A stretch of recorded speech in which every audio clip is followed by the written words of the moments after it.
Immanuel Baptist church కే ప్రణీత. ఆ తర్వాత కే ప్రణీత తర్వాత నెక్స్ట్ మెర్సీ రెడీగా ఉండాలి. నాకు ఏ అవకాశం ఇచ్చిన స్క్రిప్చర్ రీడింగ్ ఎవరైతే ఉన్నారో వాళ్ళందరికీ నా వందనాలు. సో స్టోరీకి వెళ్ళే ముందు పిల్లలందరికీ ఒకటి ఛాలెంజ్ నేను ఇవ్వాలనుకుంటున్నాను. ఇక్కడ నుంచి లాస్ట్ దాకా ఎవరైతే ఉన్నారో వాళ్ళందరూ నా స్టోరీ ఖచ్చితంగా వింటేనే నేను ఇచ్చే ఛాలెంజ్కి మీరు ఆన్సర్ ఇవ్వగలరు.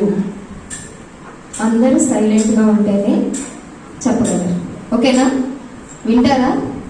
నేను స్టోరీ అంతా చెప్పేస్తాను, కానీ ఆ క్యారెక్టర్ నేమ్ మీరు చెప్పాలి. చెప్తారా? రెడీయా? సరే, స్ట్రైట్ కూర్చొని అందరు చేతులు కట్టేసుకొని నా మాట వినాలి. Very good. సో స్టోరీలోకి వెళ్తే గిబియోను అనే ఒక ప్లేస్ ఉందంట.